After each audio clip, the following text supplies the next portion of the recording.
आपके इस बघेलखंड रीवा मंडल में अकौरी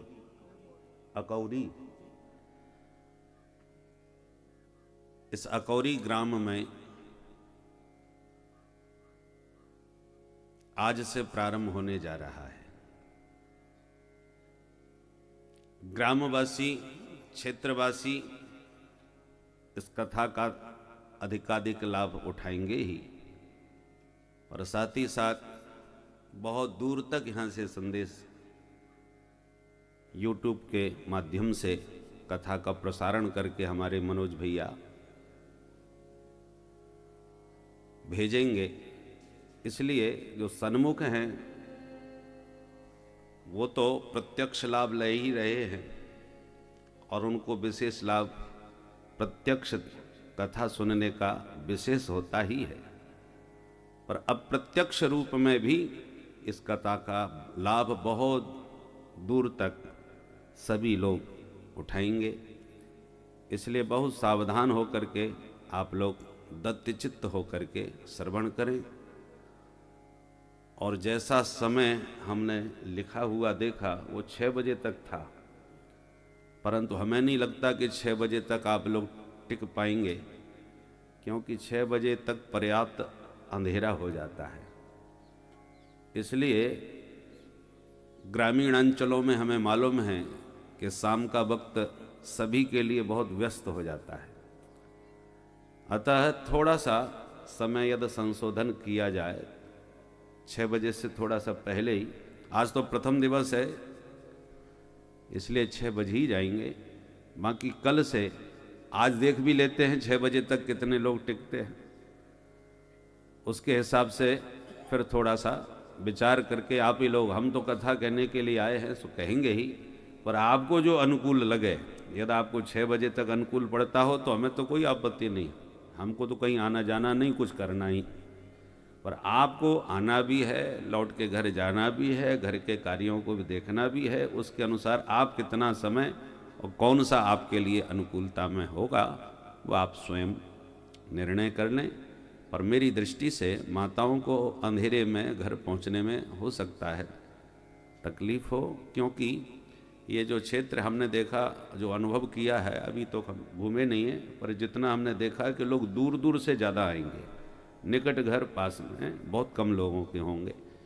इसलिए अंधकार से पहले ही लोग लौट करके घर पहुंचना पसंद करेंगे, तो अंधेरे से पहले ही हम लोग कथा को पूर्णता प्रदान करें ताकि लोग समय पर बिना किसी चिंता के घर पहुंच सकें।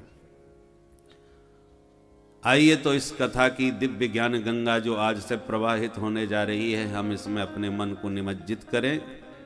श्री कृष्णाय वयं नमः। हम सब मिलकर के कृष्ण कन्हैया के श्री चरणों में बारंबार प्रणाम करते हैं, जो साक्षात सच्चिदानंद घन हैं, विश्व की उत्पत्ति पालन संहार के कारण हैं, जिनका चरणाश्रय ग्रहण करते ही जीव समस्त त्रितापों से विनिर्मुक्त हो जाता है। ऐसे प्रभु के पाद पद्मों में हम पुनः पुनः प्रणाम करते हैं। यह पवित्र कथा सूत जी महाराज सौनकादि 88,000 ऋषियों को नैमिष की पवित्र भूमि में श्रवण करा रहे हैं। सौनक जी महाराज मुख्य श्रोता हैं, जो कथामृत रसास्वाद कुशलः, भगवान का कथा सुधारस पान करने में परम पटु हैं, बड़े कुशल हैं। आज सूत जी को नमन करते हुए सौनकादि ऋषियों ने कहा कि भगवान, हम लोगों के हृदय के अज्ञान को, जो अंधकारमय है, उसको दूर करने के लिए आपके पास करोड़ों सूर्य के समान ज्ञान का दिव्य भंडार है। अतः कृपा करके उस ज्ञान के प्रकाश की किरण हमारे कर्ण रंध्र में डालिए, ताकि हमारा अज्ञान रूपी तिमिर ध्वस्त हो जाए, समाप्त हो जाए। हम ये जानना चाहते हैं कि घोर कलियुग आ चुका है, लोगों की निष्ठा शास्त्रों में, ईश्वर में उतनी नहीं रह गई, क्योंकि कालिमा बुद्धि में छा गई, कलमश छाया हुआ है। बहुत कठिन काम कोई नहीं करने वाला। कलयुग के प्राणियों का स्वभाव बड़ा विलासी हो गया है। हम लोगों के देखते देखते हम लोग कितने शिथिल और विलासी होते जा रहे हैं। पहले लोग कोसों तक चलते थे और प्रसन्न और स्वस्थ रहते थे, बड़े परिश्रमी थे।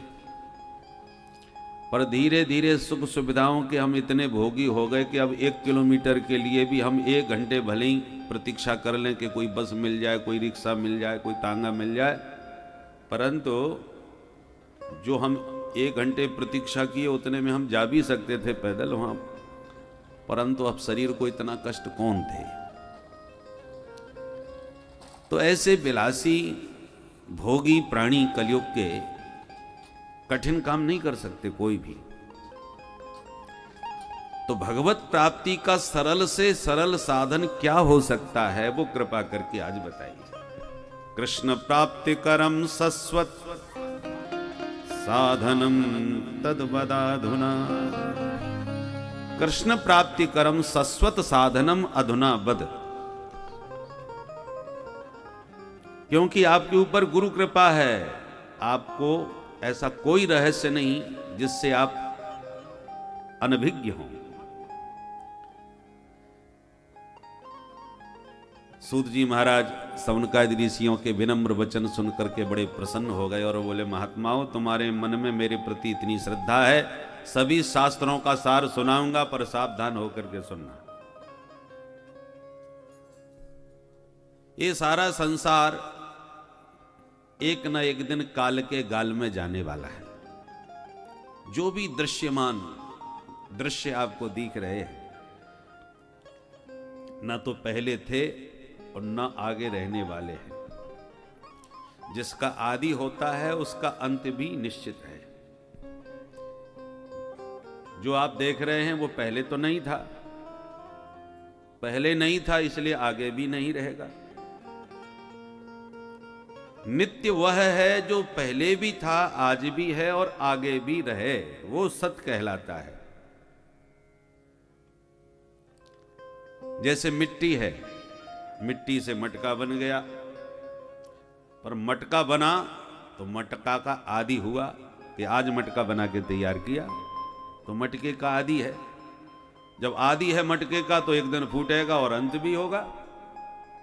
पर मिट्टी का आदि, मिट्टी किसने बनाई भाई? मिट्टी तो पहले से ही बनी बनाई थी। मिट्टी तो नहीं बनाई ना, मिट्टी से मटका बनाया है, तो मटका बना है तो मटका का आदि है, तो अंत भी होगा, फूटेगा भी। पर मिट्टी तो आपने नहीं बनाई, वो पहले भी थी, पर मिट्टी से मटका बन गई तो मटका में भी तो मिट्टी ही है। पर मटका फोड़ दिया तो मटका फूट जाएगा, पर मिट्टी थोड़ी नष्ट हो जाएगी, मिट्टी तो तब भी रहेगी। मिट्टी पहले भी थी, मटका में भी थी, फूटने पर भी रही। तीनों कालों में मिट्टी की सत्ता है। मृत्तिकेव सत्यम, मृत्तिका ही सत्य है, मटका झूठा है, क्योंकि बीच में ही बना, बीच में ही फूट गया। ऐसे ही ब्रह्म सत्यम जगन मिथ्या है। परमात्मा पहले भी थे, आज भी हैं और हमेशा रहेंगे। पर ये जो जगत दिख रहा है ऐसा न पहले था और न ऐसा ही हमेशा रहने वाला है। जगत के अंश में ये शरीर भी है। ये शरीर न पहले था परंतु मिला। तो जब बच्चे थे कुछ दिन पहले, ये कुछ वर्षों पहले, ये ऐसा नहीं था जो आज दिख रहा है, और जो आज दिख रहा है वो ऐसा ही हमेशा आगे नहीं दिखेगा। तो इसलिए ये शरीर पांच भौतिक है, न पहले ऐसा था और न आगे ऐसा रहने वाला है। इसका आदि हुआ है, जन्म हुआ है, तो अंत भी होगा।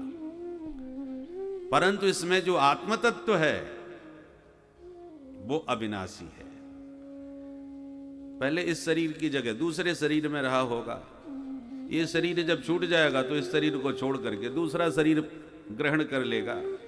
वो आत्मा अविनाशी है, क्योंकि अविनाशी का अंश है। ईश्वर अंश जीव अविनाशी,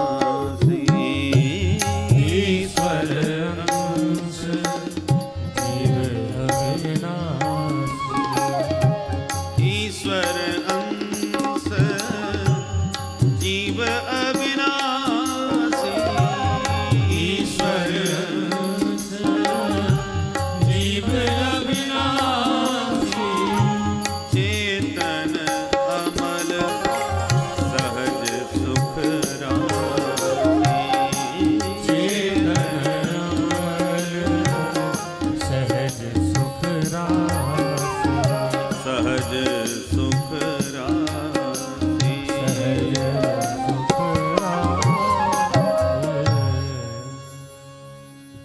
का बच्चा शेर ही होगा, गीदड़ गधा नहीं हो सकता। सिंह का अंश है तो सिंह ही होगा। पर हाँ, इतना अंतर हो सकता है कि शेर जो दहाड़ता था जंगल में तो कांप जाता था पूरा क्षेत्र, भगदड़ मच जाती थी सिंह की गर्जना से।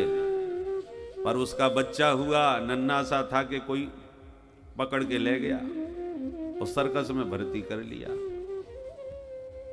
तो शेर की दहाड़ से तो जंगल कांपता था, वो बेचारा वो हंटर से कांप रहा है, मनुष्य के इशारे पर नाच रहा है, लोगों का मनोरंजन कर रहा है। परंतु फिर भी उसको गीदड़ गधा थोड़ी कहा जाएगा, कहा तो फिर भी शेर ही जाएगा। अंतर इतना है कि ये सर्कस का शेर है, वो जंगल का शेर था। सिंहत्व में कोई कमी नहीं है, बस अंतर इतना आ गया कि जो सर्कस का शेर था वो अपनी शक्ति और स्वरूप को भूल गया। मैं कौन हूं ये अपने आप को भूल गया, इसलिए दूसरों के इशारे पर नाच रहा है। और जंगल का शेर अपने स्वरूप को जानता है, इसलिए दहाड़ता है। उसी प्रकार से भगवान सर्वज्ञ हैं, ईश्वर सर्वज्ञ हैं, सर्वत्र हैं, परंतु हम उन्हीं के अंश तो हैं, परंतु अल्पज्ञ हैं। माया के अधीन होकर के अपने स्वरूप को भुला करके नाच रहे हैं। ये माया के अधीन नाच रहे हैं और ये माइक के अधीन नाच रहे हैं। मायाकृत जो पदार्थ होते हैं ना, उनको माइक कहा जाता है। संस्कृत साहित्य में माइक किसे कहते हैं? माया की जो रचना होती है ना, उसको माइक कहते हैं। ये सब माइक पदार्थ हैं, और माइक पदार्थ होने के नाते माया का प्रभाव प्रबल होने के कारण जीव उसी में नाच रहा है। बंधो कीर मरकट की नाई। भगवान के पास माया की एक ऐसी रस्सी है जो सबके गले में डाल करके नचाते हैं। भोले बाबा कह रहे, उमा दारू योषित की नाई, उमा दारू योषित की नाई, उमा दारू योषित की नाई, उमा दारू योषित की नाई, उमा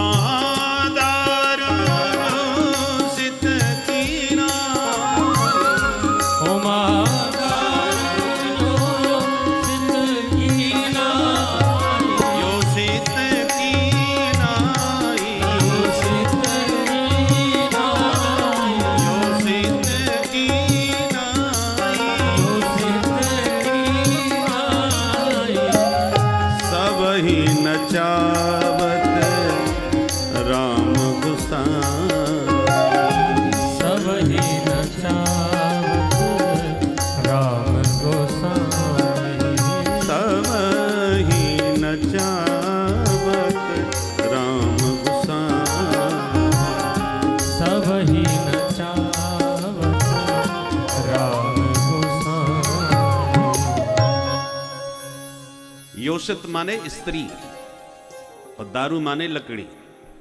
दारू योषित का मतलब हो गया कठपुतली, लकड़ी की स्त्री मतलब काठ की पुतली। पुराने जमाने में कठपुतली नचाई जाती थी, उसी से लोग मनोरंजन करते थे। तो गोस्वामी जी ने वही दृष्टांत दिया। आप जिन्होंने बुजुर्गों ने वो कठपुतली का खेल देखा होगा, वो जानते हैं कि काठ की पुतलियां नचाई जाती है, पर नचाने वाला पर्दे के पीछे होता है, और नाचती हुई पुतलियां मंच पे सबको दिखाई पड़ती है। अब पुतलिया क्या नाचेगी, वो तो काठ की है, जड़ है। नचाने वाला पर्दे के पीछे है, जो अपने इशारों पर, उंगलियों के इशारे पर उस पुतली को नचा रहा है। उसी प्रकार हम और आप काठ की पुतलियां हैं, और सूत्रधार भगवान अंतर्यामी हैं, जो पर्दे के पीछे हैं, और माया के धागे में हम सबको नचा रहे हैं। उमा दारू जोशित की नाई, सब ही नचावत राम गोसाई।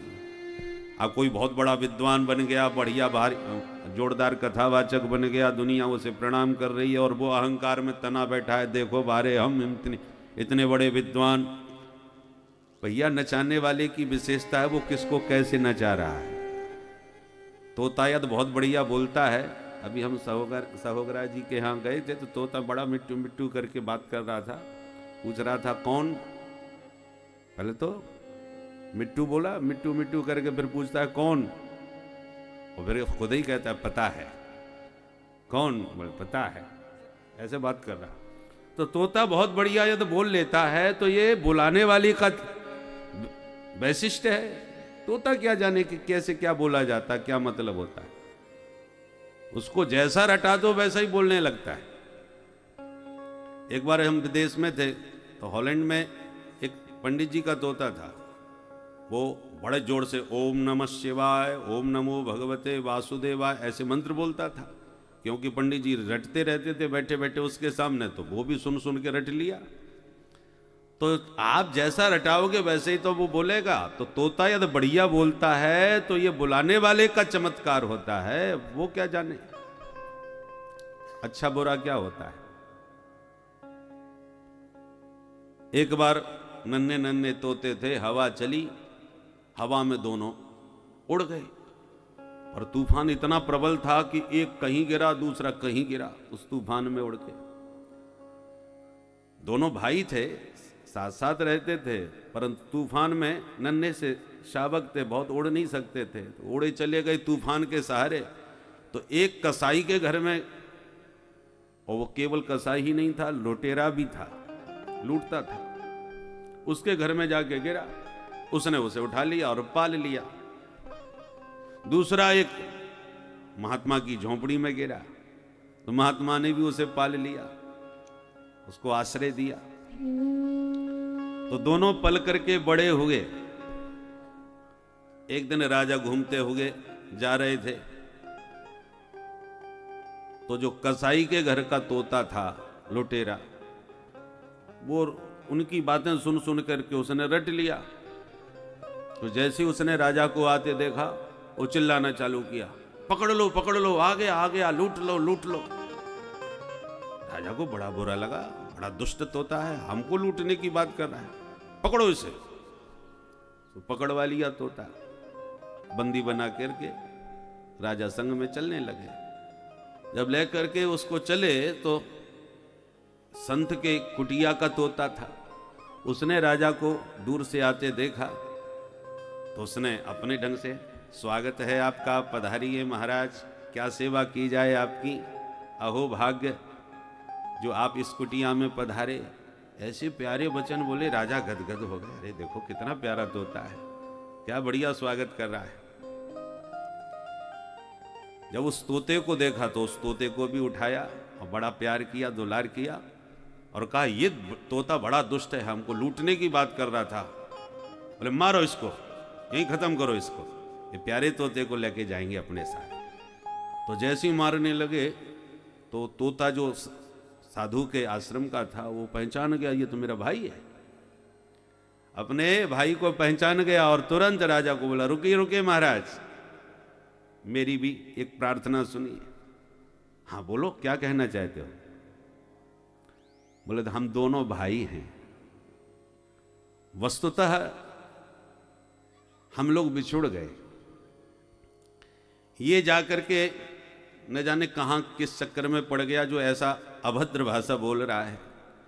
मैं एक संत के आश्रम में आश्रय लेकर के उन संतों के वचन सुनते सुनते मैंने ऐसा बोलना चालू कर दिया। इसमें इसका कोई दोष नहीं है और मेरी कोई विशेषता नहीं है। जैसी संगत हमको मिली हम वैसा ही बोलना चालू कर दिए। अहम मुनीनाम वचनम शृणोमि, वो तोता बोला राजा से, अहम मुनीनाम वचनम शृणोमि शृणोत्य चायम यवनस्य वार्ता न चास्य दोषो नयमे गुणो वा संसर्गजा दोष गुणा भवन्ति। इस बेचारे का कोई दोष नहीं और इसमें मेरी भी कोई विशेषता नहीं। जीव जिस संसर्ग में आता है, जैसे वातावरण में, जैसे लोगों के बीच रहता है, उसका स्वभाव, उसका व्यवहार, उसकी वाणी वैसी ही बन जाती है। बोलो राधे राधे। हे राधे। वैष्णवों के बीच में रहने वाला, साधु की संगत करने वाला, उसके वाणी व्यवहार सब बता देता है, हैं? बोलने से पता चल जाता है कि ये किस संगत में रहता है या कैसे लोगों के बीच इसका बैठना उठना है। वाणी सब बता देती है। तो कहने का तात्पर्य है संगत का बड़ा प्रभाव जीवन में पड़ता है। तो मैं निवेदन कर रहा था, शेर का बच्चा शेर ही कहलाएगा, हां यदि वो सर्कस वालों के चक्कर में पड़ गया तो थोड़ा कायर बन जाएगा, नाचने लग जाएगा, डरने लग जाएगा, पर फिर भी शेर ही कहलाएगा, उसको और कुछ नहीं कहा जा सकता। उसी प्रकार हम ईश्वर की संतान हैं तो ईश्वर के जो दिव्य गुण हैं वो हमारे अंदर भी हैं। और वो गुण क्या हैं? चेतन अमल सहज सुख राशि। परमात्मा चैतन्य है, अमल माने निर्मल हैं और सदा आनंद में रहने वाले हैं। तो हम भी सहज सुख राशि हैं। पर सहज सुख राशि जब हम जीव हैं तो फिर रोते क्यों रहते हैं? जब देखो तब मुंह लटकाए क्यों डोलते हैं? जिसको देखो वही परेशान नजर आता है। ऐसा क्यों? हमारा सहज सुख स्वरूप कहां चला गया? बोले इस माइक ने सब हर लिया। बोलो राधे राधे। राधे राधे। इस माया ने हमको हर लिया, विपरीत ज्ञान करा दिया। माया के पंख में फंस करके हम अपने स्वरूप को भूल गए।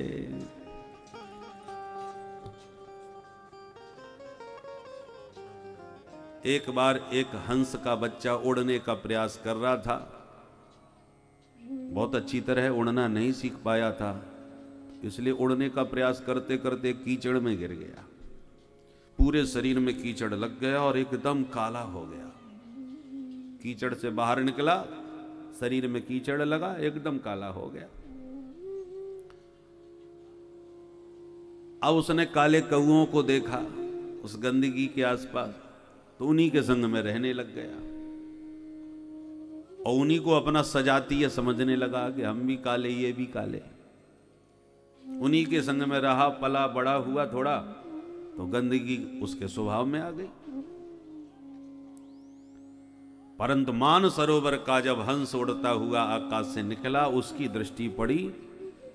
हंस बड़ा विवेकी होता है, बुद्धिमान होता है। वो तुरंत पहचान गया ये हमारी जाति का है। तो नीचे उतर के आया और कहा, क्यों रे मूर्ख, खानदान की नाक कटवा रहा है? मान सरोवर के हंस का पुत्र होकर के गंदगी में इन कीचड़ के मध्य कौओं के बीच विहार करता है। अब वो तो अपने को भूल ही गया था। इतने दिनों में अपना स्वरूप भूल गया, स्वभाव भूल गया। अरे महाराज, कहाँ आप, कहाँ हम, आप गोरे हम काले, आपकी बराबरी हम कैसे कर सकते हैं? हंस समझ गया ये सर्वथा अपने को भूल चुका है। तो उसको पकड़ करके ले गए और एक सरोवर में पटका। हंस ने जब अपने बच्चे को सरोवर में पटके रगड़ा, तो थोड़ी देर में जब बाहर निकला, शरीर सुखाया तो एकदम पूरा शरीर धवल हो गया, चमक गया वो तो। और फिर निर्मल जल में प्रतिबिंब दिखाया, देख मेरा तेरा स्वरूप एक सा है कि नहीं? हाँ बोले सरकार, बात तो बिल्कुल ठीक कह रहे हो, अब मान गया। उसी प्रकार हम सब हंस के बच्चे हैं, परंतु इस माया के पंख में मैं और मोर तोरते माया, मैं मेरा के चक्कर में पड़ के संसार में ऐसे गिरे कीचड़ में कि अपना जो वास्तविक हंस रूप था वो तो हम भूल गए और कांव कांव करने लगे। सारी जिंदगी कांव कांव करते रहे, ये मेरा वो तेरा, मैं और मोर तोरते माया में अपना स्वरूप, अपना आनंद, अपना स्वभाव सब कुछ भूल गए। परंतु जब किसी दिव्य संत जो स्वरूपस्थ हैं, अपने स्वरूप में सर्वथा स्थित रहने वाले हैं, ऐसे कोई सिद्ध सद्गुरु संत की कृपा दृष्टि जब पड़ती है तब कहते हैं इसको शुद्ध किया जाए। भूला हुआ भटका हुआ ये जीव, सदगुरु उसे पकड़ते हैं और फिर सरोवर के, सत्संग के सरोवर में नवाते हैं। ये जो सत्संग है ना, ये सरोवर है, इसमें रगड़ रगड़ करके साफ करने का ही तो प्रयास किया जाता है। शब्दों की रगड़ लगाई जाती है ताकि धीरे धीरे ये मैं और मोर का जो कीचड़ है वो धुले और हम अपने स्वरूप को समझ सकें। तो संत सदगुरु सरोवर में, अपने सत्संग के सरोवर में जीव को शुद्ध करते हैं। तब धीरे धीरे जीव को अपने स्वरूप का बोध होने लगता है, अपने स्वरूप का ज्ञान होने लगता है और उसका कीचड़ धुलने लगता है, साफ होने लगता है। जब अपने स्वरूप का ज्ञान हो जाता है तब वो अपनी शक्ति को पहचान करके विशाल आकाश की बुलंदियों को छूने लगता है और फिर मान सरोवर का हंस बन के विचरण करके दिव्य वातावरण का प्रभाव उसके चित्त पर पड़ने लगता है, एकदम नहीं। उसी प्रकार हम परमात्मा के अंश होते हुए भी भटके हुए हैं, संसार के पंख में गिरे हुए हैं और ये सत्संग जो है वो उसको साफ करने का काम करता है। बोलो सद्गुरुदेव भगवान की जय।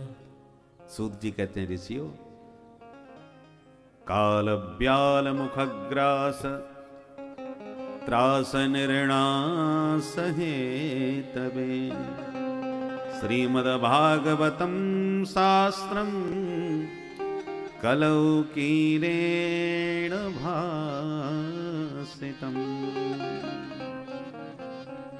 काल व्याल से बचाने के लिए ही सुखदेव महाप्रभु ने यह दिव्य भागवत शास्त्र प्रकट किया है। शास्त्र का मतलब शासनात् त्रायते, जो शासन करके कल्याण कर दे उसका नाम शास्त्र है। महामुनि सुखदेव जी ने 7 दिन में राजा परीक्षित को यह अमृत पान करा के मुक्त कर दिया। राज्ञो मोक्षम तथा वीक्ष पुराधातापि विस्मितः। ब्रह्मा जी भी परीक्षित के उद्धार का दृश्य देख करके स्तब्ध रह गए। और सत्यलोके तुलाम बद्ध्वा तौलयत् साधनान्यजः। ब्रह्मा जी ने तौलने की कोशिश करी कि भागवत में ऐसा क्या चमत्कार है जो परीक्षित शापित होकर के भी मुक्त हो गए। तो श्रीमद् भागवत को तराजू के एक पल्ले पर रखा और दूसरे तराजू के पल्ले पर अनेक धर्म शास्त्र सब रख दिए, एक के ऊपर एक।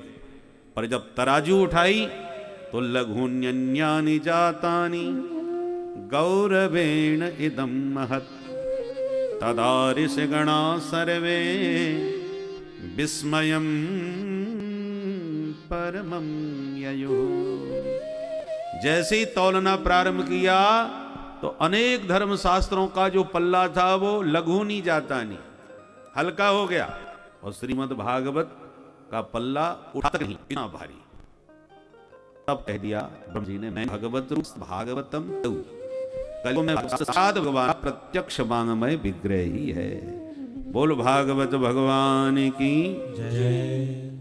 जब इतना दिव्य अद्भुत यह भागवत है तो 7 दिन में फटाफट क्यों सुनाते हो? 1 महीने तक आराम से। बोलिए 7 दिन की जो परंपरा है वो सबसे पहले सनकादिक जी को प्रारंभ। सनक जी बोले महाराज जी तो इसे एक व्यक्ति तो 7 दिन बैठ के उन्होंने कहाँ कथा सुनी। सूत जी कथा सुनो। एक बार सभी सरने की नाथ से बद्रीनाथ में घूम रहे थे, अचानक उन्हें नाच पड़े तो चार खुश हुए, चलो बैठ के देखा भाग थे। उन्होंने कहा तीन मुख कुछ चिंता हो भगवान। नारद जी आप दूसरों की चिंता दूर करने वाले हो, आज तुम भागे भाग लटका के इधर कहां जा रहे हो? वेदम मुक्त संगस्य नोचितम बद। नारद जी महाराज आप मुक्त संग महात्मा हैं, आपकी झोंपड़ी तक कहीं नहीं कि जो एक जगह रहे वो झोंपड़ी बनावे, जो हमेशा घुमक्कड़ महात्मा है वो झोंपड़ी कहां बनावे और क्यों बनावे? तो ऐसे बीतराग परिग्रह मुक्त संग होकर के भी उलटका कर बोलना आप जैसे संतों को शोभा नहीं देता। नोचितम बद कारण। बताओ आप उदासी का। तब नारद जी बोले बड़े भैया क्या करें, हम तो सत्संग प्रेमी हैं, तो भारतवर्ष में लोग सत्संग करेंगे। भारत में सारे तीर्थों में हमने करके देख लिया, पुष्करम च प्रयागम च काशीम गोदावरीम तथा हरिक्षेत्रम कुरुक्षेत्रम श्रीरंगम सेतुबंधनम एवं आदिषु तीर्थे भ्रममाण इतस्तत नापश्यम कुत्रचित् छर्मनः संतोष कारकम। इन समस्त तीर्थों में घूमने पर भी चित्त को कहीं संतोष नहीं मिला, कहीं शांति नहीं मिली, कहीं सत्संग नहीं मिला। संतों के पास गया तो पाखंड निरता संत, साधु संतों में भी पाखंड का प्रवेश होता जा रहा है। पापस्य खंड पाखंड, जो पाप का ही एक खंड है उसका नाम पाखंड है। अथवा पालन करने योग्य धर्म का खंडन करने लग जाना, यही पाखंड है। शास्त्र जो कह रहे हैं उसका पालन करना चाहिए, शास्त्र के वचन का जो खंडन करे वो पाखंड है। पालन करना क्या है? जीव किसका पालन करे? जो शास्त्र की आज्ञा है, क्योंकि शास्त्र की आज्ञा ही ईश्वर की आज्ञा है। शास्त्र साक्षात ईश्वर की वाणी है। तो ऐसे पाखंड, आजकल शास्त्र विरुद्ध जो बात करे लोगों को वो ज्यादा पसंद आता है, और शास्त्रीय बात करे तो कहते हैं ये पुराने जमाने के हैं, वही लकीर के फकीर हैं। तो शास्त्रों पर श्रद्धा नहीं रह गई, इसलिए शास्त्र विरुद्ध जो बात करे लोगों को नई बात लगती है, और ऐसे लोग भी अच्छे लगते हैं। इसलिए साधुओं में भी पाखंड का साधु रहा है। हमने गृहस्थों को भी जाके देखा तो गृहस्थों के यहां भी बहुत गड़बड़ी हो गई। माता पिता की अवज्ञा करना, और पूरा चलावा देवी जी का घर में चलता है। परामर्श की जरूरत पड़े तो साले साहब कोई बुलाया जाता है, उनकी सलाह से ही काम होता है। श्यालको बुद्धिदायक। हमने सोचा ये तो कुआं में भांग पड़ी है, क्या विरक्त, क्या गृहस्थ, क्या प्रवृत्ति मार्गी, क्या निवृत्ति मार्गी, सब गड़बड़ हो गए। कलि दावानले नाद्य साधनम भस्मतांगतः। कलयुग रूपी दावाग्नि ने आत्म कल्याण के जितने साधन थे सब में आग लगा दी। हमने सोचा अब क्या करें, तो हमने सोचा चलो वृंदावन चलें, वृंदावन में कन्हैया की क्रीड़ा स्थली में आनंद लेंगे।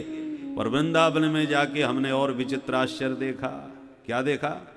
एक युवती यमुना के तट पर रो रही थी, तो मुझे बड़ी दया आ गई। हमने जाके पूछा कासित्वम, देवी जी आप कौन हैं, आपका कष्ट क्या है? बद देवी सविस्तारम स्वस्य दुखस्य कारणम। देवी आप अपने दुख का कारण हमें बताएं। तब उस देवी ने पहले तो परिचय दिया, अहम भक्तिरिति ख्याता इमौ में तनयौ मतौ ज्ञान वैराग्य नामानौ काल योगे न जर जरौ। मेरा नाम भक्ति देवी है। दोनों बुढ़े जो मेरे सामने लेटे हैं ये मेरे बच्चे हैं। नाम है इनका ज्ञान और वैराग्य। मैं दक्षिण में पैदा हुई, कर्नाटक में बड़ी भई, महाराष्ट्र में पली, पर कई पाखंडियों के प्रदेशों में पीड़ित होकर के भगी। पर वृंदावन में आते ही जाता हम तरुणी, मैं एकदम नई नवेली बन गई। पर बच्चे मेरे दोनों बुढ़े हो गए। इनकी हालत मेरे से नहीं देखी जाती। यदि मेरे बच्चे ठीक नहीं हुए तो इदम स्थानम परित्यज्य विदेशम गम्यते मया, मैं ब्रज को छोड़ के कहीं विदेश भाग जाऊंगी। नारद जी एक क्षण में मां भक्ति की पीड़ा को समझ गए। बोले देवी बिल्कुल दुखी मत हो। ये नारद प्रतिज्ञा करता है तदा ना हम हरेर्दासो लोके त्वाम न प्रवृत्तये। लोक में तुम्हें प्रतिष्ठित नहीं कर दिया तो ये नारद हरि का दास न कहलाए। देवी दुखी मत हो। सतयुग द्वापर त्रेता में आप प्रसन्न रहीं, परंतु अब कलयुग आ चुका है। बरसे बरसे क्रमात् जाता मंगलम नापि दृश्यते। ज्यों ज्यों ये कलयुग बढ़ता जाएगा त्यों तो ये सत्कर्म जो थोड़े बहुत दिखाई पड़ रहे हैं ये भी गायब हो जाएंगे। बोलो राधे राधे राधे राधे।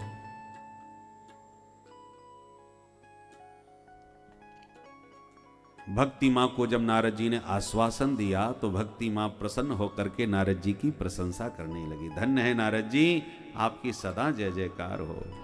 स्तुति करने लगी। जयति जगति मायां यस्य कायादवस्ते। जयति जगति मायां यस्य कायादवस्ते।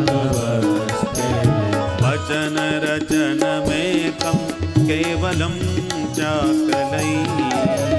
वचन रचन में कम केवलम चाकलैया।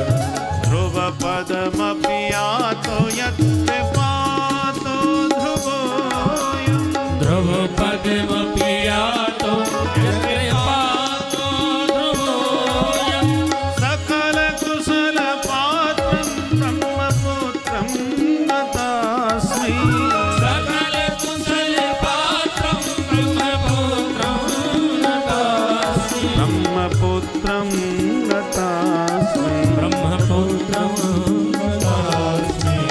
जयति जगति माया। जयति जगति माया।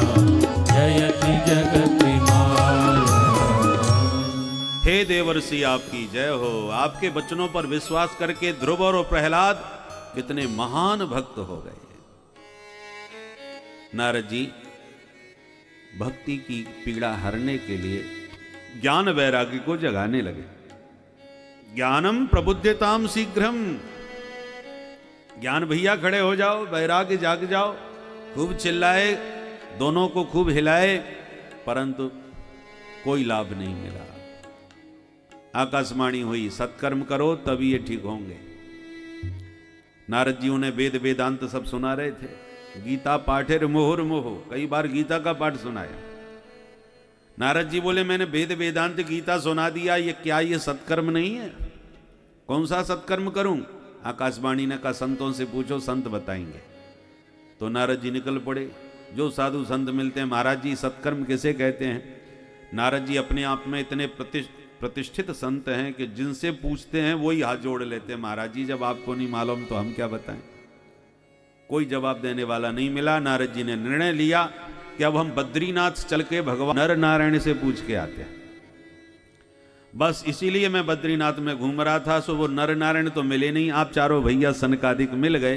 अब मैं आपसे ही पूछ रहा हूं, आप ही बता दो सत्कर्म किसे कहते हैं? सनकादिक बोले राम राम, इतनी मामूली सी बात है, हम बताते हैं आपको।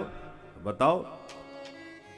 बोले वो सत्कर्म कोई और नहीं, श्रीमद्भागवतालाप सतुगीत शुकादिभी। सुखदेव जी की वाणी से गाया हुआ मधुर जो गीत है श्रीमद् भागवत, वही वह सत्कर्म है जिसके श्रवण करते ही ज्ञान वैराग स्वस्थ और मस्त होकर अपनी भक्ति मैया के साथ ताता थैया करके नाचेंगे। नारद जी बोले माफ करना, थोड़े बहुत पढ़े लिखे हम भी हैं, हमें तो आपकी बात में कोई दम नजर नहीं आई। क्यों, क्या शंका है बताओ? बोले महाराज मेरी ही व्याख्या पुराणों में है और जन्माद्यस्य यतः, ये ब्रह्म सूत्र है, यहीं से भागवत का शुभारंभ हुआ है। तो जिन वेदों की व्याख्या भागवत में है हम पहले ही सारे वेद सुना चुके हैं। जब वेदों के सुनने से ही ज्ञान वैराग्य को लाभ नहीं मिला तो भागवत सुनने से क्या हो जाएगा? क्योंकि भागवत में तो वेदों के ही मंत्रों की व्याख्या है। इसका समाधान सनकादिकों ने कहा सुनो नारद जी, रसीला आम का रस चूस के कोई ये कहे कि जब इस फल में इतना रस भरा है तो इसके वृक्ष में कितना रस होगा, और फल की जगह वृक्ष चबाने लग जाए तो रस मिलेगा? बोलो, कभी नहीं। वृक्ष का रस फल में होता है। दूध से घी निकाला जाता है, पर जो काम घी कर देगा वो दूध नहीं कर सकता। शुद्ध घी के पूड़ियां निकल रही हैं भंडारे में, और घी खत्म हो जाए तो क्या दूध में पूड़ी निकाल लोगे? कदापि नहीं। ऐसी दूध है वेद और भागवत है उसी का निकला हुआ घी। वेद है वृक्ष तो भागवत है उसी का निकला हुआ फल। वेद है गन्ना का रस तो भागवत है उसी की बनी हुई शक्कर। इस शक्कर से जो मिठाइयां बन जाएंगी वो गन्ना का रस डाल के बनाओगे तो नहीं बनेगी, जबकि मूल वही है। ऐसी वेद मूल तो है, पर इस वेद के मूल से भागवत रूपी शक्कर बन के तैयार हुई है, जो हमारे लिए ज्यादा उपयोगी सिद्ध हुई है। वेद से सम्मत तो है, पर इसकी बात कुछ और है। जब इस प्रकार से समझाई बात तो नारद जी की समझ में आ गई और बोले हम तो बड़े भूल कर बैठे। हम तो सोच रहे थे जब वेद ही हमने सुना दिए तो अब भागवत सुनाने से क्या फायदा। पर अब हम ये जरूर समझ गए कि भाग्योदयेन बहुजन्म समर्जितेन सत्संगमं च लभते पुरुषो यदा वै। आप जैसे दिव्य साधु संतों का सत्संग सुन के ही शास्त्र समझ में आ सकते हैं, नहीं तो शास्त्र तो समुद्र के समान है। अब डायरेक्ट आप समुद्र में पानी तो भले ही बहुत है, पर पी करके प्यास बुझाना चाहो तो पीना तो दूर है, आचमन भी नहीं कर पाओगे, इतना खारा है। समुद्र देखने में तो प्यारा है पर पानी पूरा खारा है। पर उसी खारे पानी को जब मेघमंडल भर के लाते हैं और रिमझिम करके आकाश में छाके बरसाते हैं तो बड़ा स्वादिष्ट बन जाता है। फिर उसी प्रकार ये संत विद्वान मेघों के समान हैं, जो शास्त्र के समुद्र से भर भर के सूत्र लाते हैं, उस पर विचार करते हैं, चिंतन करते हैं, मंथन करते हैं, फिर प्रवचनों के द्वारा उसकी बरसात करते हैं। तो सुन करके शास्त्र की चर्चा संतों के मुख से सुन करके बड़ी प्यारी लगती है, परंतु जो बात आपको सुन के समझ में आ रही है उसे अब पढ़ने लग जाओ तो पढ़ करके बहुतों की बुद्धि गड़बड़ा जाती है। शास्त्रों के वचनों को समझना सबके लिए संभव नहीं है, इसलिए सत्संग की विशेष महिमा है। प्यार से बोलो जय श्री राधे। जय श्री राधे। नारद जी बोले भैया तो आप एक बार आप ही मुझे भागवत सुना दो। बोले बिल्कुल सुना देंगे। कहां सुनाओगे? बोले चलो हरिद्वार। तब सनकादिक नारद जी के साथ हरिद्वार में आए और जैसी व्यास गद्दी पर, अब महात्माओं की कथा, गंगा जी की रेती को इकट्ठा कर दिया सो बन गई व्यास गद्दी, उसी पर बैठ गए सनकादिक ऋषि। गंगा जी की रेती की कोमल उस भूमि पर श्रोता सब बैठ गए नारद जी के। नारद जी भी फक्कड़, सनकादि भी फक्कड़। किसी को घड़ी देखने की जरूरत नहीं कि भैंस बंधी है कि सानी करनी है कि दूध निकालना है, दोनों ही फक्कड़। इसलिए मस्ती से कथा प्रारंभ हो गई। बड़े बड़े साधु संत विद्वान जितने सब भाग भाग के आने लगे। भृगुर वशिष्ठ वनश्च गौतमो मेधा तिथिर देवल देवराता। गौतम जी भी आए, पराशर जी भी आए। नारद जी के देखो दो संबंध से श्रोता आते हैं। कुछ तो आयोजक के संबंध से आते हैं कि फलानी जी कथा करा रहे हैं, भाई उनकी कथा, उनके यहाँ जरूर जाना पड़ेगा, निमंत्रण आया है।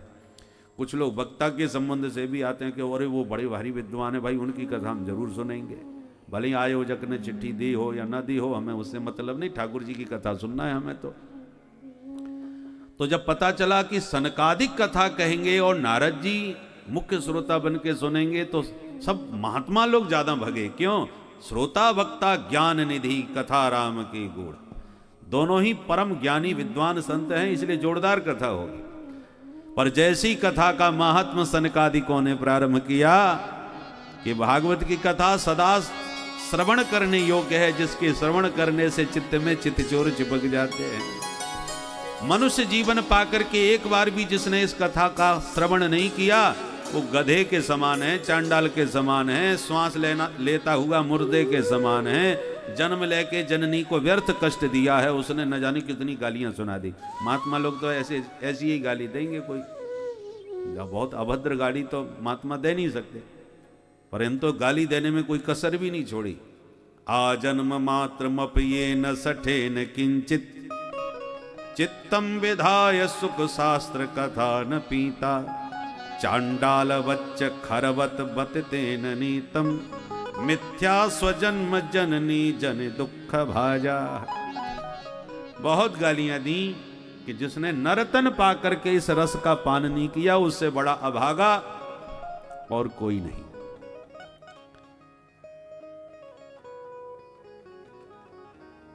अचानक भक्ति सुतौ तौ तरुणौ गृहीत्वा प्रेमैक रूपा सहसा विरासी।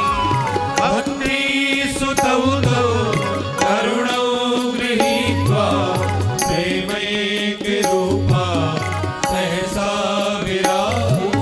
श्री कृष्ण गोविंद हरे मुरारे, नाथेति नामानि मोहबदन्ति। श्री कृष्ण गोविंद हरे मुरारे, नाथेति नामानि मोहबदन्ति। बोल भक्ति महारानी की जय। ज्ञान वैराग्य पुत्रों का हाथ पकड़ के भक्ति मैया श्रोताओं के बीचों बीच प्रकट हो गई। नारद जी का ध्यान गया कि भक्ति सुतौ तौ तरुणौ, भक्ति के दोनों सुत एकदम तरुण दिखाई पड़ रहे हैं, नव यौवन संपन्न। नारद जी तो आश्चर्यचकित हो गए। अभी भागवत पूरी भी नहीं हो पाई, महात्मा ही हुआ है, शुभारंभ ही हुआ है, और तरुण दिखाई पड़ने लगे। ज्ञान वैराग, जब एक गोली में इतना फायदा हो गया, जब पूरा डोज लेंगे, पूरा सेवन करेंगे औषधि का, तब तो चमत्कार हो जाएगा। नारद जी प्रसन्न हो गए ज्ञान वैराग्य को स्वस्थ देखकर। सनकादिकों से बोले, महाराज भक्ति माने का, महाराज ये बताओ मैं बैठूं कहाँ? बोले, जितने श्रोता बैठे इन सबके हृदय भवन में जाके विराजमान हो जाओ, क्योंकि जिसके हृदय में भक्ति विराजमान हो जाती है, भगवान अपना धाम छोड़ के अपने आप उसके घर में, उसके हृदय भवन में दौड़े खिंचे चले आते हैं। नारद जी बोले, ये तो मैंने प्रत्यक्ष देख लिया कि श्रीमद् भागवत के श्रवण से भक्ति ज्ञान वैराग्य प्रकट हो जाते हैं, परंतु एक बात और बता दो बस। क्या? कि भागवत के सुनने से कैसे कैसे पापी तर सकते हैं। सनकादिक बोले, कैसे कैसे का प्रश्न खत्म करो। हम तो कहते हैं, ये मानवा पाप कृतस्तु सर्वदा सदा दुराचार गरता विमार्गगा क्रोधाग्निदग्धा कुटिलास्य कामिना सप्ताह यज्ञेन कलौ पुनन्ति ते। जो मनुष्य जीवन भर पाप ही पाप किया हो, दुराचार में प्रवृत्त हो, ऐसा प्रथम श्रेणी का पापी भी यदि प्यार से एक बार प्रभु के पावन चरित्रों का रसास्वादन कर ले तो कलौ पुनन्ति, कलयुग में वह भी परम पुनीत हो जाएगा। बोले, आज तक कोई हुआ भी है? तो क्यों नहीं हुआ? तो बताइए कोई प्रमाण। बोले, सुनो एक सत्य घटना सुनाई देते हैं, बस यही घटना सुन लीजिए, फिर वाणी को विराम देते हैं। तुंगभद्रा तटे पूर्वमभूत्पत्तनमुत्तमम्। तुंगभद्रा नदी के किनारे एक पंडित जी थे, नाम था आत्मदेव शास्त्री। द्वितीयमेव भास्कर, बड़े विद्वान थे, विद्वानों में उन्हें विद्या भास्कर कहा जाता था, पर उनकी पंडितानी बहुत खतरनाक थी। तत्प्रिया धुंधुली स्मृता, नाम था श्रीमती धुंधुली देवी, हमेशा उल्टा चलती थी। पर दुर्भाग्य से कोई संतान नहीं हुई, तो एक दिन पंडित जी इतने दुखी हो गए कि मरने के लिए जंगल में भाग गए। अब जंगल में जाके जोर जोर से रो रहे थे कि इतने में सन्यासी महात्मा निकल पड़े। उन्होंने जब रोने की आवाज सुनी तो पंडित जी के पास आए और पूछ बैठे, कथम रोदसी विप्रत्वम काते चिंता बलीयसी। पंडित जी आप ऐसे काय क्यों रो रहे हो, क्या चिंता है, क्या परेशानी, हमें बताओ। पंडित जी चरणों में लिपट के बोले, किम ब्रवीमि मृषे दुखम पूर्व पापेन संचितम। क्या बताऊं महाराज, पूर्व जन्म के पाप उदय हो गए। आज भगवान का दिया सब कुछ मेरे पास है, पर संतान के बिना आंगन सूना है, सब बेकार है। महात्मा मन ही मन हंसे के देखो, पढ़ा लिखा पंडित और जंगल में रो रहा है बेटा के लिए। हमने तो सोचा मेरे प्रभु की याद में रो रहा होगा तो कुछ रास्ता बताएंगे, ये जंगल में बेटा के लिए रोने बैठा है। महात्मा को दया आ गई तो समझाने का प्रयास किया। मुंचा ज्ञानम प्रजारूपम बलिष्ठा कर्मणो गति विवेकम तो समासाद्य त्यज संसार वासना। सुनो पंडित जी, ये बेटा बेटी में कुछ नहीं धरा। ये जीवन में सच्चा सुख पाना चाहते हो तो सच्चा आनंद तो सन्यास में है। त्यागात शांति, जिंदगी में शांति सबको चाहिए, और शांति कब मिलेगी? जब त्याग करोगे। हम त्याग करना नहीं चाहते, जो है उस और समेटना चाह रहे हैं, ये और मिल जाए। वृद्धावस्था में भी व्यक्ति त्याग नहीं करता बल्कि समेटने की कोशिश करता है। ये तो मेरे नाम ही रहेगा, मरने के बाद कोई भी ले लेगा, इसे तो नहीं छोड़ूंगा भाई। और जब तक आप चित्त से सारी वासनाएं नहीं निकालोगे तब तक चैन नहीं पा सकते। शांति चाहिए तो गोविंद ने गीता में मंत्र दिया है शांति पाने का, ध्यान से सुन लीजिए, क्योंकि आजकल शांति सबको चाहिए, सबके भीतर क्रांति मची हुई है। तो शांति कैसे मिलेगी? बोले विहाय कामान्य सर्वान पुमाश्चरति निस्पृह निर्ममो निरहंकार सशांतिम अधिगच्छति। भगवद गीता 2 अध्याय। सर्वान कामान विहाय, अपनी सारी कामना, सारी इच्छाएं, सारी वासनाएं चित्त से निकाल दो। पुमाश्चरति निस्पृह, संसार में विचरण करो। जाहि विधि राखे राम ताहि विधि रहिए, सीताराम सीताराम सीताराम कहिए। जो है उसको पर्याप्त समझो, जो आपको मिल गया है प्रारब्ध से उसमें पूरा संतोष करो। भगवान ने बहुत दिया है और इससे ज्यादा हमें जरूरत नहीं है। फिर देखो जिंदगी में क्या मस्ती है। समस्या कब है कि देखो उसने कितनी बढ़िया मर्सिडीज गाड़ी खरीद ली, हमारे पास वही पुलिस, अब तो उसमें बैठने की भी इच्छा नहीं होती। जब वो अपनी गाड़ी निकाल के चलते हैं तो हमको तो आग लगने लगती है, हमको तो जलन होती है। ये समस्या सबसे ज्यादा व्यक्ति को दुखी करती है। इसलिए आपको आपके प्रारब्ध अनुसार जो मिला है उस प्राप्त को पर्याप्त समझ के जब आप उसका आनंद लोगे तो पूरा आनंद मिलेगा। और दूसरों को देखोगे उसने ये ले लिया, उसने ये बना लिया, तो हमेशा परेशान रहोगे। जाहि विधि राखे राम ताहि विधि रहिए। यदि आप में दम है ले लो, प्रारब्ध अनुसार या ईश्वर की कृपा से जो भी तुम्हें मिला है तुम खरीद सकते हो, खरीदो, नहीं खरीद सकते तो जो है उसमें आनंद लो। संतोषस्त्रिषु कर्तव्य स्वदारे भोजने धने त्रिषु चैव न कर्तव्य स्वाध्याय जप दानयो। 3 जगह संतोष करो और 3 जगह असंतोष। संतोष कहां कहां करना चाहिए? स्वदारे भोजने धने। हमारी पत्नी बुरी भली जैसी भी हो उसी में संतोष करो। स्वदारा, दारा माने पत्नी।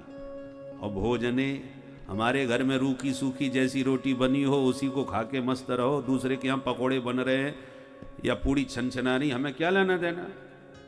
अब उसके यहाँ कुछ बन रहा है और सुगंध ले ले करके आपकी जीभ लपलपा रही है। अरे उसका भोजन उसके लिए है, तुम अपना चूल्हा देखो कि तुम्हारे चूल्हे में क्या बना है और उसी का स्वाद लो, आनंद लो। अब दूसरे के चूल्हे की खुशबू लोगे तो बिना मतलब का मन खराब होगा। इसलिए अपना भोजन देखो, उसी में संतुष्टि करो। और धने, अपनी तिजोरी देखो तुम में कितनी दम है, उस तिजोरी के अनुसार काम करो। दूसरे के करोड़ों रुपए हैं या करोड़ों का माल है, तुम्हें क्या लेना देना उससे? भैया उसका माल उसके लिए है।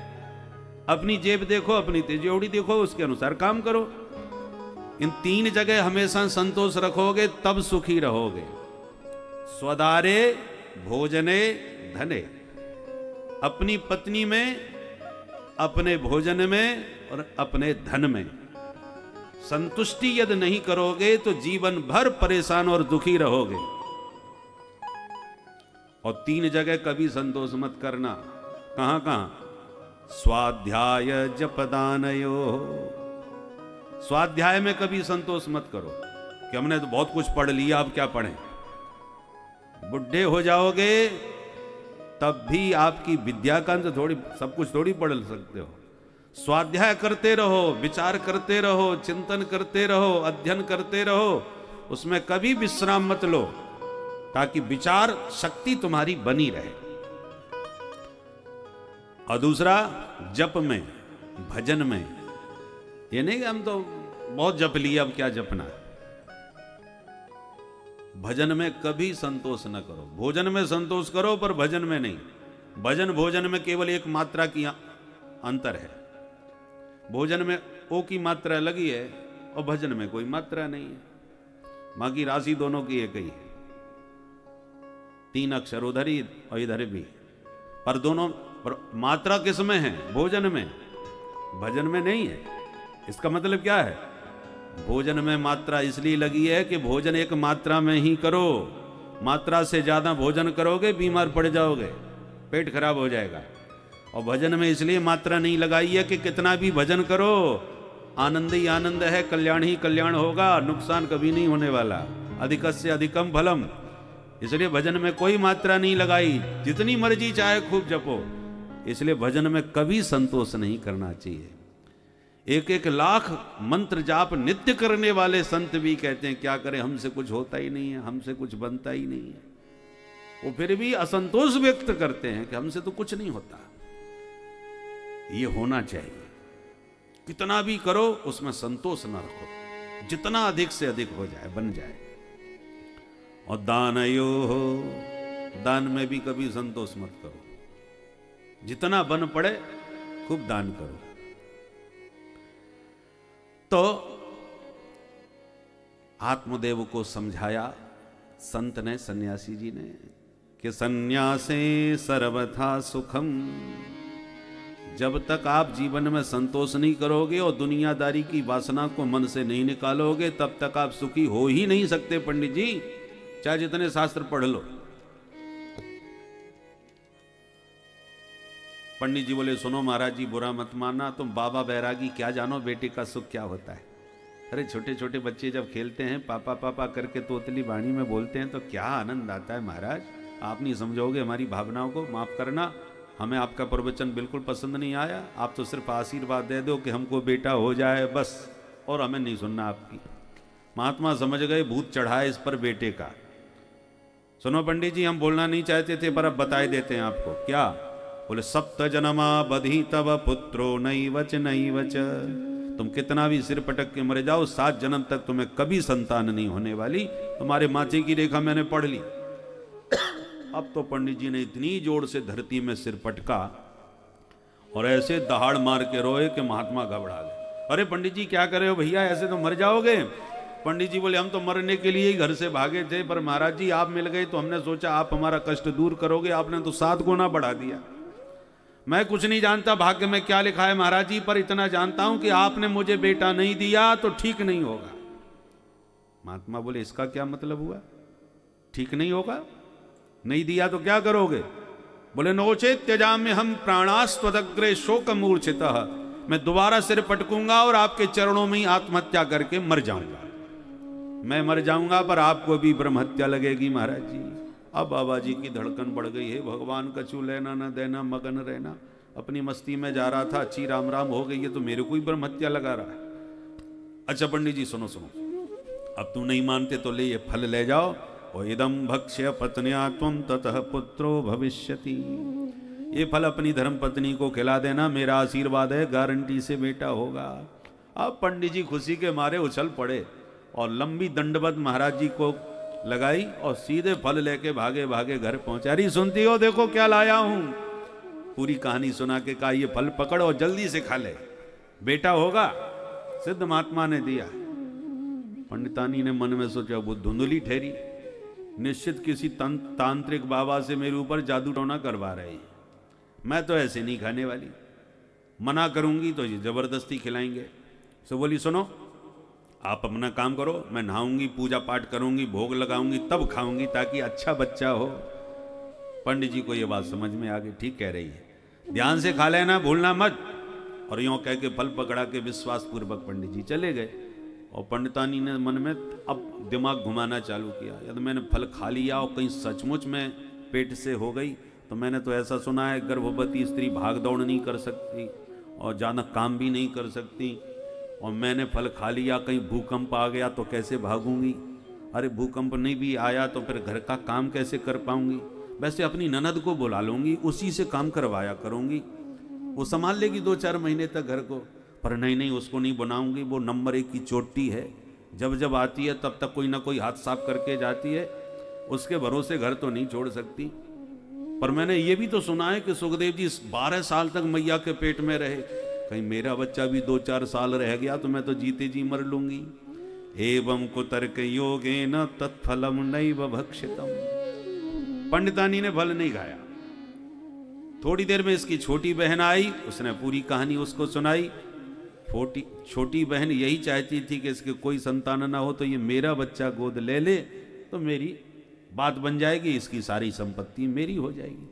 उसने धुंधली को और ज़्यादा डरा दिया।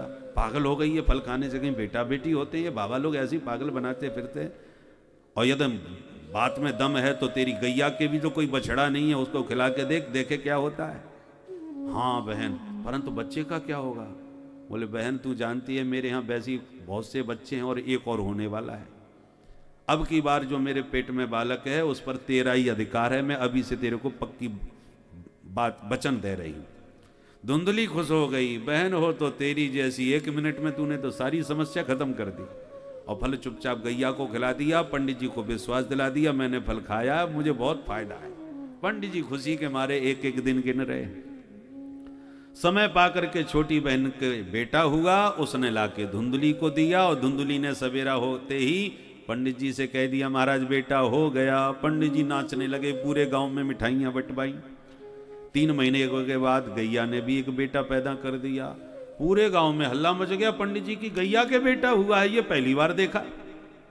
भाग्योदयो धुना जाता आत्मदेवस्य पश्यत धैनवा बाल प्रसूतस्तु दैवरूपीत कौतुकम। विधाता का चमत्कार देखो, गैया ने बेटा पैदा किया। पंडित जी का आनंद अब तो दुगना हो गया, 2 बेटा हो गए। महाराज जी का पूरा आशीर्वाद। अब गाय के बेटे के कान गाय जैसे लंबे थे, इसलिए नाम रख दिया गौकर्ण। और अपने बेटे का नाम रखने लगे सो धुंधली बोली सुनो जी बेटा मेरा है, नाम मैं रखूंगी। क्या? बोले मेरा नाम धुंधली, बेटे का नाम धुंधकारी होना चाहिए।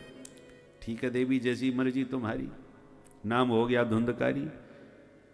बड़े होकर के दोनों ने नाम कमाया, किंतु एक हुआ विख्यात, दूसरा हुआ कुख्यात। गौकर्ण पंडितो ज्ञानी धुंधकारी महाखलह। गौकर्ण जी महान विद्वान बने और धुंधकारी नंबर 1 का आतंकी। चोरी करे, डकैती डाले, दुराचार करे, बच्चों का हरण कर ले, दीनान धानाम प्रपीडकः, दीन दुखियों को सतावे। इतनी शिकायतें आने लगी कि पंडित जी सिर पकड़ के रोने लगे, हे भगवान ऐसी जिंदगी से तो मर जाना अच्छा है। इस नालायक ने मेरी सारी तो संपत्ति चौपट कर दी और मेरी सारी जिंदगी भर की प्रतिष्ठा मिट्टी में मिला दी। ऐसी जिंदगी से तो अब मर जाना अच्छा है। प्राणास्त्यजामि दुखेन हा कष्टम मम संस्थितम। पहले मर रहे थे, बेटा नहीं है, अब मर रहे हैं, बेटा क्यों है? इसलिए कहते हैं जबरदस्ती भगवान से कुछ मत मांगो। यदि मांगना ही पड़े तो भगवान से ये जरूर कह दो जो नारद जी ने कहा था, जही विधि होय नाथ हित मोरा करऊ सुबेग दास में तोरा। जही विधि होय नाथ हित मोरा करऊ सुबेग दास में तोरा। नारद जी ने भगवान से सुंदरता मांगी और मांगते समय कह दिया महाराज जिसमें मेरा भला हो आप वही करना। सोई ठाकुर जी खुश हो गए और बोले जय विद होए परम हित नारद सुनहु तुम्हार। नारद जी तुम मेरे से भले की उम्मीद करते हो तो हम तुम्हारा भला ही नहीं परम हित करेंगे, विशेष भला करेंगे। अब उसमें जो विशेष भला करना था वो भगवान ने कर दिया। सुंदर की जगह बंदर बना के भेज दिए। नारद जी ने कहा ये भला किया कि बुरा किया? मेरी बेइज्जती करवा दी, पूरे समाज में बंदर बना करके मेरा परिहास उड़ावा दिया। बहुत लाल पीले भाई, भगवान को शाप तक दे दिए। पर भगवान ने हंस करके कहा देखो भैया नारद जी, यदि तुम कहीं मेरे माया के प्रभाव में आकर के सचमुच विवाह कर लेते, मैं तुम्हें सुंदर बना देता तो जिंदगी भर नारी के बंदर बन करके तुम नाचते। बोलो राधे राधे। राधे राधे। परंतु जिंदगी भर नारी का बंदर बन के तुम नाचते, उससे अच्छा था कि 10 मिनट के लिए हमने अपना ही बंदर तुम्हें बना लिया, 10 मिनट के लिए नचाया, परंतु जिंदगी भर के नचने से बच गए कि नहीं? तब नारद जी को समझ में आया और भगवान ने उस समय कहा करऊं सदा तिनकी रखबारी जिमि बालक राखे महतारी। बच्चा न जाने क्या क्या मांगता है, पर माँ बाप देते वही हैं जो बच्चे को अच्छा उचित हित में होता है। उल्टा सीधा खाने को मांगे तो मैया बाप नहीं देते। उल्टी सीधी वस्तुएं मांगे तो नहीं देते, यदि उसके अच्छाई में और स्वास्थ्य में है तो दे देते हैं। उसी प्रकार हर चीज मांगने पर भगवान दे ही देंगे ये गारंटी नहीं है, क्योंकि भगवान से हम कहते हैं त्वमेव माताश्च पिता त्वमेव, आप हमारे मैया बाप हो। तो मैया बाप मानते हैं तो मैया बाप की भी मानो, वो जो दें उसे स्वीकार करो, ना दें तो कोई बात नहीं, हमारा इसमें भला नहीं होगा इसलिए ठाकुर जी ने नहीं दिया। जबरदस्ती मत मांगो, और जबरदस्ती मांगोगे तो फिर आत्मदेव जैसा हाल होगा। जबरदस्ती मांगा सिर पटक के, तो अब रो रहे हैं, मरने को जा रहे हैं, किस नालायक ने तो हमें बर्बाद कर दिया। तब गौकर्ण जी ने समझाया एकांत में, पिताजी दुनिया में कोई सुखी नहीं है, न चेन्द्रस्य सुखम किंचित न सुखम चक्रवर्ती न, किसी को भी देखो। तो बेटा फिर सुखी है कौन? बोले सुखमस्ति विरक्तस्य मुनिरेकांत जीविनः, तो शांत एकांत में हरि का भजन करते हैं वे संत ही सुखी होते हैं। सब संत सुखी विचरंत मही। अरे वाह बेटा, यही बात उस महात्मा ने भी समझाई थी, फिर मेरी मति मारी गई, मेरी समझ में नहीं आई, पर अब मैं समझ गया। पर भजन में मन तो लगता ही नहीं बेटा, कैसे मन लगाऊं? तब गोकर्ण जी ने समझाया, देहिस्तिमांसरुधरे भिमतिं त्यजत्वं जाया सुता दिशु सदा ममतां विमुञ्च पश्यानिशं जगदिदं क्षणभङ्गनिष्ठं वैराग्यरागरसिको भवभक्तिनिष्ठः धर्मं भजस्व सततं त्यज लोकधर्मान् सेवस्व साधु पुरुषान् जहि काम तृष्णा अन्यस्य दोष गुण चिंतनमासु मुक्त्वा सेवा कथा रसमहो नितरां पिबत्वम्। इन 2 श्लोकों में सभी शास्त्रों का सार सूत्र रूप में सुना दिया कि पिताजी देह में अहम भाव और देह के संबंधों में ममत्व बुद्धि, ये 2 ही माया के प्रबल बंधन हैं जिसमें जीव बंधा रहता है।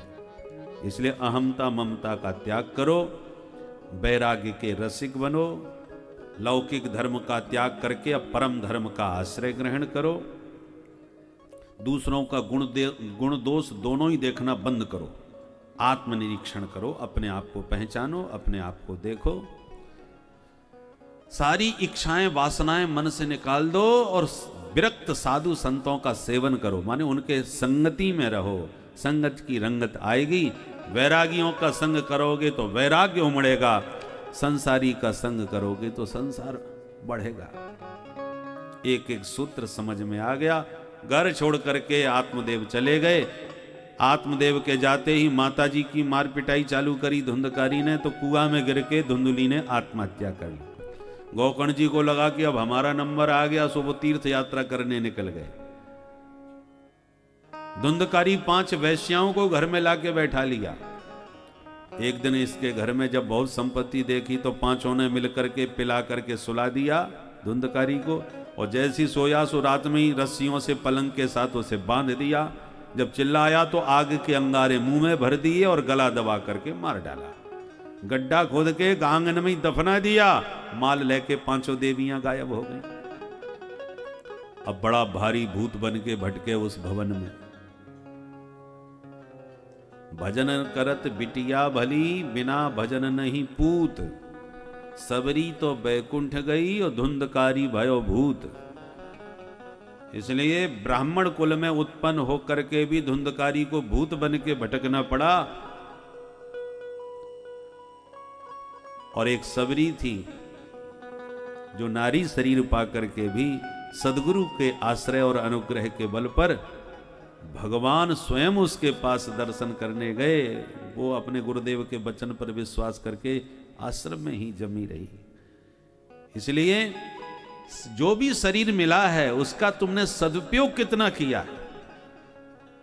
धुंधकारी ब्राह्मण कुल का पुत्र होकर के भी अपना कल्याण नहीं कर सका। और सबरी ने अपना उद्धार कर लिया।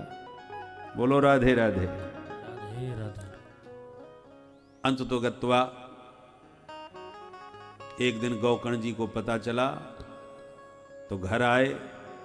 धुंधकारी कभी भैंसा बन के कभी हाथी बन के डराने लगा।